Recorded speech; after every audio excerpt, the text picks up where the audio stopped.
Hello မင်္ဂလာခင်ဗျာကျွန်တော်ဒီ comment လေးကျွန်တော်ဖြည့်ချသွားမယ်အခုကြီးကျွန်တော်ရဲ့ page နဲ့ကျွန်တော် group မှာခါတိုင်းဆိုလို့ရှိရင်ဇီယောနဲ့ခါမှာအယောင်းဝယ်ကောင်းတယ်အခုတလို့ဆိုရင် page မှာဇီယောဆိုကြာတော့ခဲ့ wish တွေကြာတော့ခဲ့ဒီဥစ္စာတစ်ချက် video နဲ့ရှင်းပြပေး okay ကျွန်တော်ဒီနေ့ video မှာကျွန်တော်တစ်ချက်လေးပြပြပေးမယ်ကျွန်တော် page မှာဇီယောဆိုရဘာလို့ကြာရလဲ group မှာဇီယောဆိုရဘာလို့ကြာရလဲကျွန်တော် Facebook account မှာ post နေပြီးဇီယောနဲ့ခါမှာဘာလို့ဇီယောဆိုရကြာတော့ခဲ့လဲဆိုပြီးဒီနေ့ဒီ video အားလုံးအသေးစိတ်ကျွန်တော်ပြပြရှင်းပြပေးမယ်ပြီးလို့ရှိရင်ဇီယောဆိုရကြာတဲ့ဥစ္စာလဲဘလို့ပြန်မမြင့်တည်သွားရမယ်ဘလို့ပြန်မလှုပ်ဆောင်သွားရမယ်ဆိုမှာဒီနေ့ဒီ video အားလုံးအသေးစိတ်ကျွန်တော်ပြပြပေးမယ်အဲ့တော့ကျွန်တော် Facebook account နဲ့စပြီးကျွန်တော်ပြပြပေးမယ်အတွက်ကျွန်တော်ရဲ့ Facebook account ကိုကျွန်တော်ဒီမှာတစ်ချက်လေးမှာ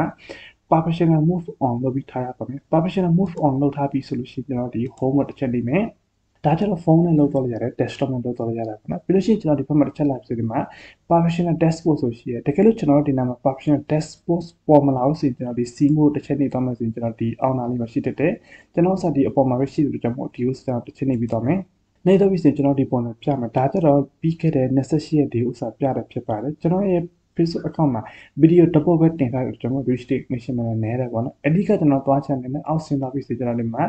profile recommendation ဆိုရှိရဒီဥစ္စာကျွန်တော်တစ်ချက်ထောက်သွားမယ်အဲဥစ္စာကျွန်တော်တစ်ချက်ထောက်ပြီးသွားမယ်ဆိုလို့ရှိရင်ကျွန်တော်ဒီဥစ္စာဒီပုံစံအတိုင်းဖြစ်မှာကျွန်တော်ဒီမှာအစင်းရအမှတ်လေးပြီးရင်ဒီမှာလည်းအစင်းရအမှတ်လေးဒီပုံစံအတိုင်းဖြစ်လို့ရှိရင်တော့ကျွန်တော်တို့ရဲ့ Facebook account ကိုကောင်းတယ်အားလုံးအဆင်ပြေတယ်ပေါ့နော်ကျွန်တော် page မှာဇီယောစီကိုကြားရတာဆိုရင်လည်းကျွန်တော်ရဲ့ Facebook account မှာ error တစ်ခုတက်တယ်ဆိုရင်လည်း Facebook account ကိုဇီယောစီကိုကြားတဲ့အတွက်ကြောင့်အရင်ဆုံးကျွန်တော် Facebook account ကနေစပြီးကျွန်တော်လုပ်ပြပြီးဖြစ်ပါတယ်တချို့ဥစ္စာမျိုးဆိုကျွန်တော်ဒီနာမှာကြည့်ချစ်ပြမှာဒီနာမှာဆိုရင် not recommendation ဆိုပြီးပြတယ်အဲ့လိုပြလို့ရှိရင်လည်းကျွန်တော် page ကို admin change ပြီးတော့ admin ဒီလိုမျိုးလုံးဝ account admin နဲ့ကျွန်တော်ပြန်ပြီးအလုပ်လုပ်တော့မယ်အဲ့ဒါမှအဆင်ပြေတာပေါ့နော် video ဆုံးအောင်ဒီကြည့်တော့ပြီးတော့ကျွန်တော်အားလုံးတစ်ခုချင်းကျွန်တော်ပြပြရှင်းပြပေးမှာဖြစ်ပါတယ်တကယ်လို့ကျွန်တော် Facebook account မှာဒီတင်ထားတဲ့ post တွေ group ပေါင်းများစွာမှာထက်ကတက်လည်း share လုပ်ပြီးတော့တယ်ဒါမှမဟုတ်မဟုတ်မမှန်တဲ့သတင်းတင်တယ်ဒါမှမဟုတ် misleading နဲ့ပတ်သက်ပြီး content မှာတင်ပြီးတော့မယ်ဆိုရင်ကျွန်တော်ဆက်တင်မှာကြက်ချီကပြပြီးမှ not recommendation ဆိုပြီးဒီနာအဝါရောင်လေးအနီရောင်လေးပြတဲ့အတွက်ကျွန်တော်ဆက်မှာအားလုံးတက်ရှင်းတဲ့အတွက်ကျွန်တော် page app ကိုကျွန်တော်တက်ပြမယ်အရင်ဆုံးကျွန်တော်ဒီ Facebook account ရဲ့ဒီ account တစ်ချက်သွားလိုက်ပါမယ် account တစ်ချက်သွားပြီဆိုလို့ရှိရင်ကျွန်တော်ဒီ user တစ်ချက်နေမှာကျွန်တော်ဒီမှာဆိုလို့ရှိရင် account status ရှိရကျွန်တော်ဒီ user တစ်ချက်ထောက်သွားမယ်အဲ့ဒါတစ်ချက်ထောက်သွားမယ်ဆိုကျွန်တော်ဒီနာမှာတကယ်လို့ register ဖြစ်နေဆို register ဖြစ်နေဆိုမှပြတာပါအဲ့လို register ဖြစ်နေဆိုလို့ရှိရင်ကျွန်တော် page ကနေ admin ကို remove လုပ်ပြီးမှ admin အတက်ခံမှာ admin အတက်နဲ့အလုပ်လုပ်တော့ရပါမယ်ကျွန်တော်အစမှာအားလုံးကောင်းတယ်အားလုံးအဆင်ပြေတဲ့အတွက်ကျွန်တော်ရဲ့ Facebook ကျွန်တော်ရဲ့ page တစ်ခုကိုကျွန်တော်ယူတော့ပြပါမယ်အဲ့တော့ကျွန်တော်ဒီ user တစ်ချက်နေမှာကျွန်တော်ဒီမှာတစ်ချက်ဒီ dash mm ကိုကျွန်တော်တစ်ချက်နေပြီးသွားလိုက်ပါမယ် dash mm ကိုကျွန်တော်တစ်ချက်လာပြီးဆိုလို့ရှိရင်ကျွန်တော် page မှာဘာကြောင့်ဇီယော0ပါလဲအဓိကဖြစ်တဲ့အကြောင်းဆိုမှကျွန်တော်တစ်ချက်ဒီမှာ setting ကျွန်တော်တစ်ချက်သွားပြမယ်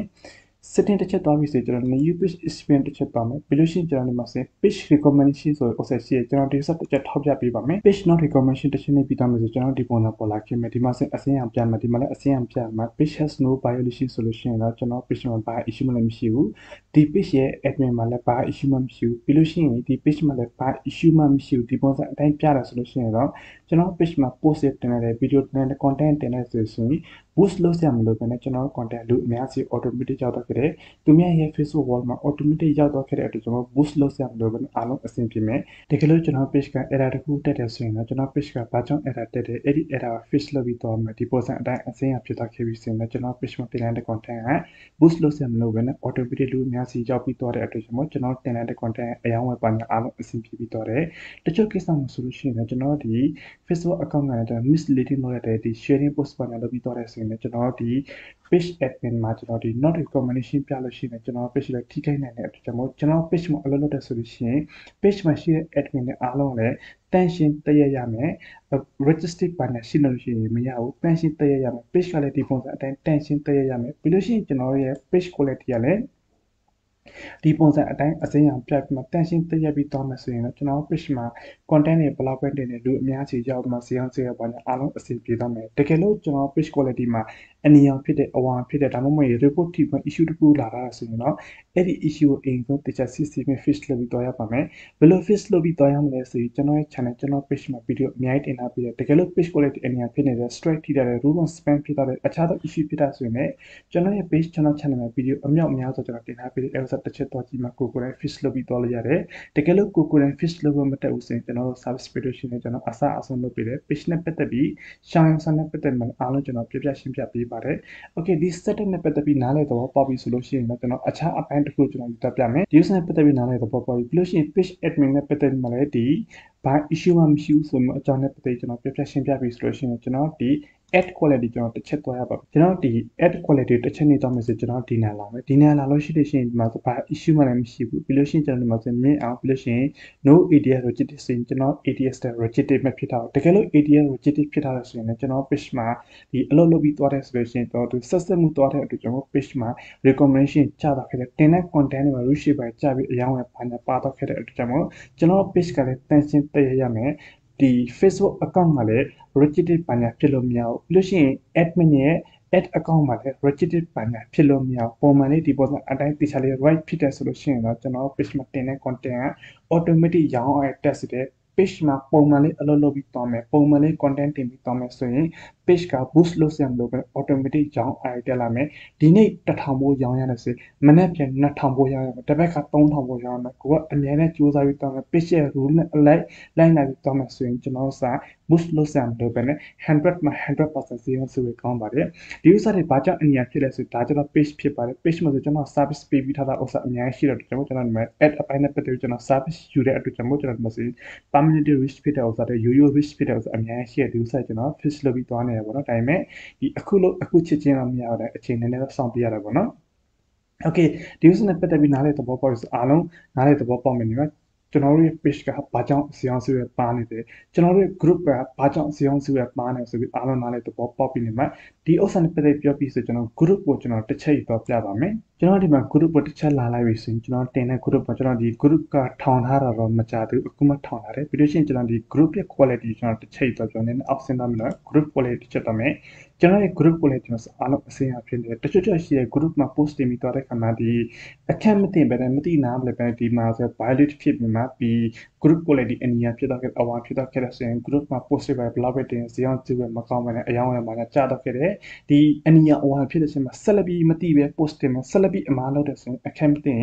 group က has been delete has been removed ဆိုမှ group ကပြတ်တော့နိုင်တဲ့အတူတူမို့ကျွန်တော်ပြောတဲ့အတိုင်းတခြား setup လုပ်ပြီးတော့ page မှာစီအောင်နေဖြစ်စေ group မှာစီအောင်နေဖြစ်စေ Facebook account ဒီ professional move on လုပ်ပြီးမှစီအောင်ဒီအခါဖြစ်စေကျွန်တော်တို့ဒီ criteria နဲ့ပတ်သက်အားလုံးလိုက်နိုင်ပြီးသွားရပါမယ်ကျွန်တော်တို့ဒီ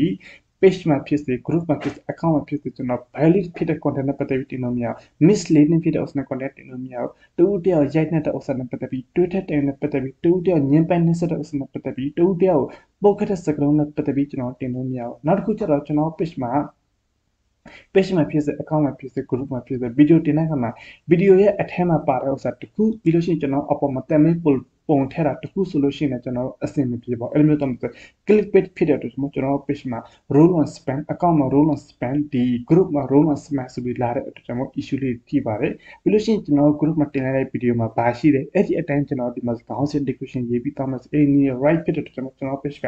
grow ဖြစ်ပြီးမှစီအောင်ဆိုအဆင်ပြေတယ်ပေါ့နော်တချို့ကျတော့တင်လိုက်တဲ့ content တစ်ခုဖြစ်တဲ့အပေါ်မှာရေးပြီးသွားတဲ့စာသားတစ်ခုဖြစ်တာဆိုရင်ဒီပုံနဲ့ video နဲ့အပေါ်မှာရေးပြီးသွားတဲ့စာသားနဲ့ match မဖြစ်ဘူးဆိုလို့ရှိရင်လည်းကျွန်တော်ဥစား rush rate ကြားစေတယ်တဖြည်းဖြည်း rush rate ကြားပြီးမှ role on span ဆိုပြီးဖြစ်တော့ပြနောက်တစ်ခုကျလိန်ညာမှုနဲ့ပတ်သက်ပြီးကျွန်တော်ဒီ gain နဲ့ပတ်သက်ပြီးပေါ့နော်တူတယောက်ရဲ့ business မြစ်ပြီးယူတယ်ဒါမှမဟုတ်ရင်လိန်နယ်ပြီးယူတယ်ဆိုရင် gain တွေတချို့ဆိုဒီ sponsor ပေးတယ် sponsor ပေးကြော်ညာပြီးသွားတယ်ဆိုရင်သူတို့ရဲ့ page မှာ role on span ဆို security page ဆိုအမျိုးမျိုးဖြစ်တဲ့အတွက်ကျွန်တော် Elsa နဲ့ပတ်သက်ပြီးလုံးဝလုပ်လို့မရဘူးတကယ်လို့ကျွန်တော်ကြော်ခွာပြီးလုပ်ချင်တယ်ဆိုရင်လည်းကြော်ခွာပြီးလုပ်လို့ရတယ်လုပ်ပေါ်လုံးနည်းလေးတွေကျွန်တော်ရှိပါတယ်ကျွန်တော်အားလုံးသင်ပေးပါတော့ right နည်းလမ်းနဲ့ copy content ကို copyright လုပ်ရင်ဘယ်လို edit လုပ်ပြီးတော့ရမလဲ copy တက်ပုံတွေ copyright လုပ်ရင်ဘယ်လို edit လုပ်ပြီးတော့ရမလဲဆိုတော့အားလုံးသင်တန်းပါနဲ့ရှိတဲ့အတွက်ကြောင့်မို့သင်တန်းပါနဲ့တက်ပြီးကိုယ်တိုင်လုပ်တော့ရတာပေါ့နော် okay ဒီနေ့ဒီ plan ဒီလောက်ပဲအားလုံးကျွန်တော်ကျေးဇူးတင်ပါတယ်အားလုံးနားလည်သဘောပေါက်ပြီနော်ကျွန်တော်ဒီ professional account ဘယ်လို check out လုပ်ပြီးတော့ရမလဲလို့ရှိရင်ကျွန်တော် add account ဘယ်လို check out လုပ်ပြီးတော့ရမလဲကျွန်တော် page ကိုဘယ်လို check out လုပ်ပြီးတော့ရမလဲ